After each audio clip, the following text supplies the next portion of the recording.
Hello everyone welcome back to my YouTube channel. तो आपण मानक समस्त को मिश्रावती यूट्यूब चैनल को मु स्वागत करुच्ची। तो आज आउ किछि क्वेश्चन आम आलोचना करबा। जमिति कि तुम मानकर पूर्वर किछि क्वेश्चन मु आलोचना करी से पीईटी को लेकिन ठीक अच्छे जो मैंने भी जो प्रिपेयर हो से पीईटी प्रिपेयर हुआ बा सीयूटी प्रिपेयर हुआ सब पिला मानक पई एक क्वेश्चन देखिबा। आज क्लास रे प्रथम प्रश्न कौन रही साधना संग्रह ये जो पोथी रही पोथी रचयिता किए सरहपा ना कंकणपा ना भुसुकुपा ना कान्हुपा किए होउछंती साधना संग्रह पोथीर रचयिता। यार आंसर टी हम कंकणपा।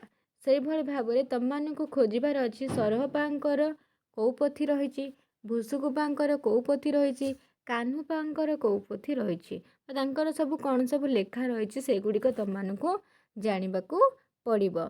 तापर प्रश्न रही जगमोहन रामायण केते कांडरे विभक्त केते कांडरे जगमोहन रामायण विभक्त 4 कांड ना 6 कांड ना 5 कांड ना 7 कांड केतोटी कांड रही जगमोहन रामायण रे जोटा कि इम्पोर्टाट लेखा होची बलराम दासंकर।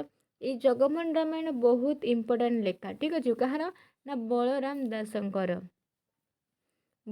दासंकर आ तुम मानक जो जगमोहन रामायण जो आदिकांड अयोध्या कांड जो केतोटी कांड अच्छी कहीदे 7टा कांड अच्छी 7टा कांड ही यार राइट आंसर।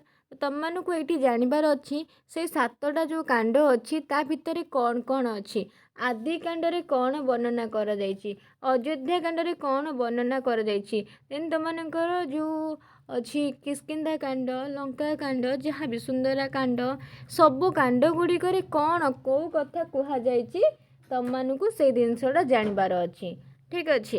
देखा परवर्ती प्रश्न कौन रही बारमासी कोइली कहार रचना बा बारमासी कोइलीर रचयिता किए किए होउछंती बारमासी कोइलीर रचयिता बलराम दास शंकर दास ना जगन्नाथ दास किए जगन्नाथ दासंकर कौ कोइली अच्छी बलराम दासंकर कौ कोइली अच्छी एवं शंकर दासंकर कौ कोइली अच्छी तुम आराम से तार आंसर टी करि आराम से तार आंसर करि यार आंसर टी होची शंकर दासंकर होची बारमासी कोइली।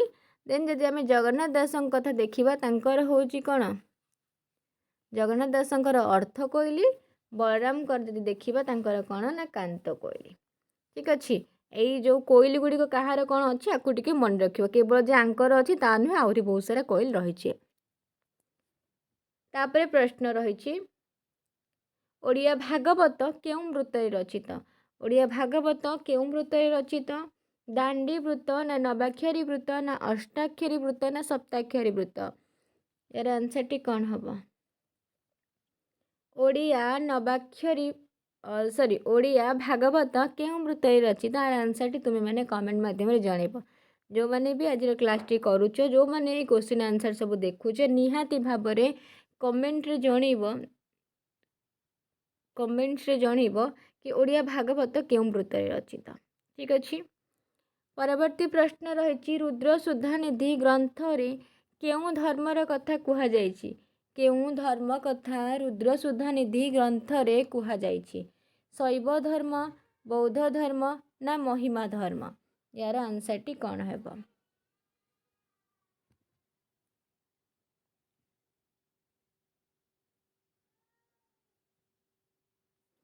तो जदि आम यार आंसर टी देखा यार आंसर टी हम शैव धर्म रुद्र सुधानिधि ग्रंथ रे शैव धर्म कथा कुहाଯାଇଛି।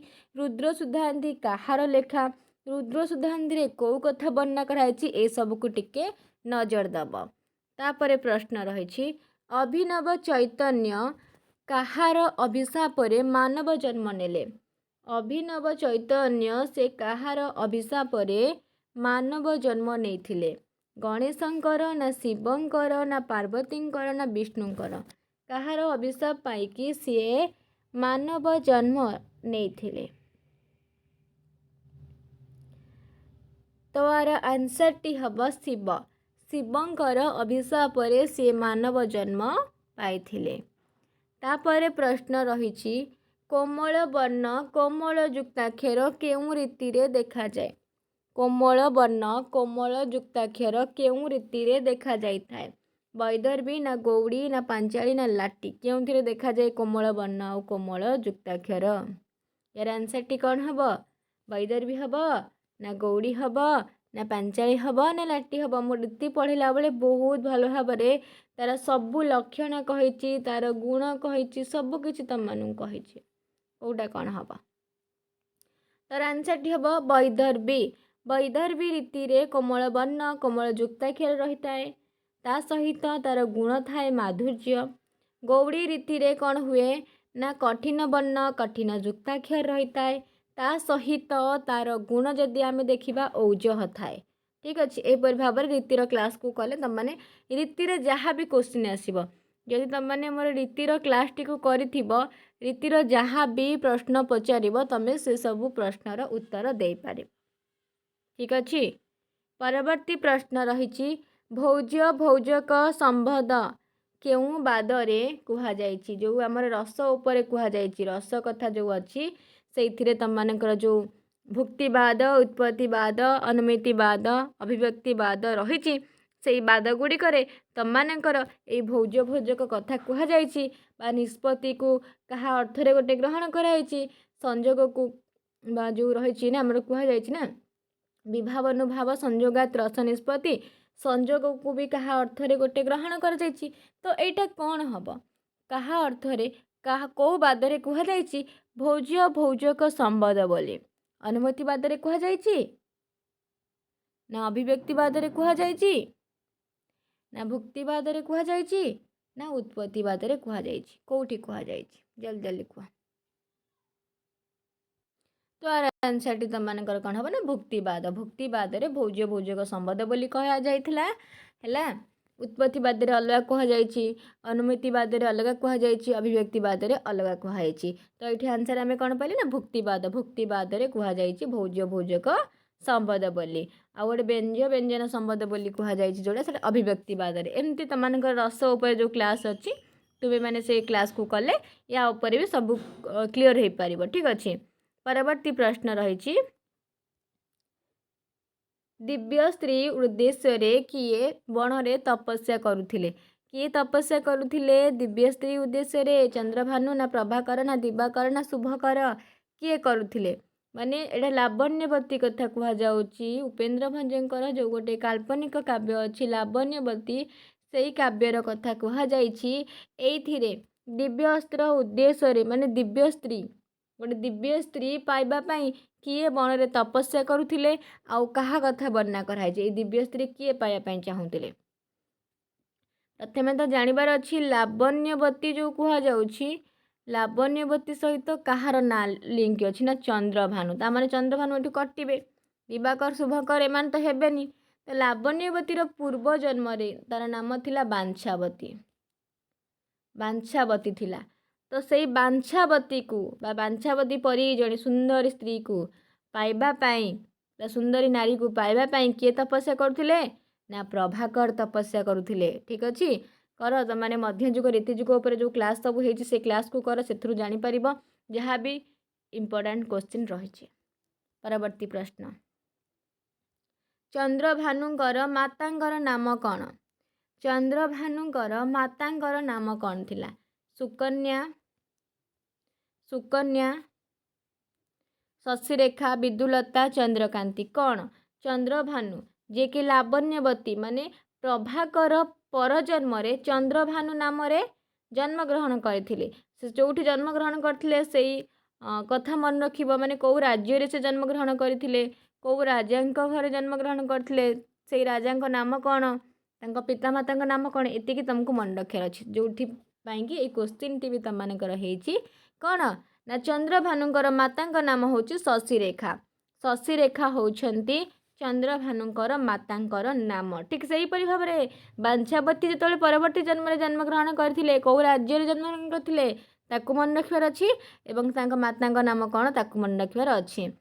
ଲାବଣ୍ୟବତୀଙ୍କର ମାତାଙ୍କ ନାମ ହେଉଛି ବିଦୁଲତା। ଠିକ୍ ଅଛି, ଦେଖିବା ତାପରେ ପ୍ରଶ୍ନ କ'ଣ ରହିଛି। ତାପରେ ପ୍ରଶ୍ନ ରହିଛି ବାନପ୍ରସ୍ଥ ନାଟକ କେଉଁ ପୁରସ୍କାର ପ୍ରାପ୍ତ? ଏଇ ଯେଉଁ ବାନପ୍ରସ୍ଥ ନାଟକଟି ରହିଛି ଏଇଟା କେଉଁ ପୁରସ୍କାର ପାଇଛି? केन्द्र सारला ज्ञानपीठ ओडिशा केउं पुरस्कार पाइछि बानप्रस्थ नाटकटी। जल्दी जल्दी यार आंसर टी कुह जो बानप्रस्थ नाटक रही एटा कौ पुरस्कार पाइछि।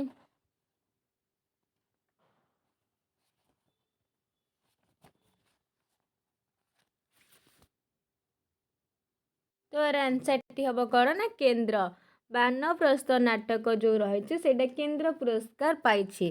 केन्द्र साहित्य एकाडेमी पुरस्कार पाइछि। एभली भाव जो सब नाटक जो सब उपन्यास जो सब तुम मानकर गल्प कौ पुरस्कार पाइछि कौटा सारला पुरस्कार कौटा ज्ञानपीठ कौटा ओडिशा कौटा केन्द्र ए सबको तुम मानक पुणी कौन करने पड़ो ना मन रखा पड़ो। ठीक अच्छे तो आज क्लास रे आम एति क्वेश्चन आलोचना कले एति क्वेश्चन आलोचना कले नेक्स्ट क्लास रे आउ जहाँ सब क्वेश्चन रही आम आलोचना करवा।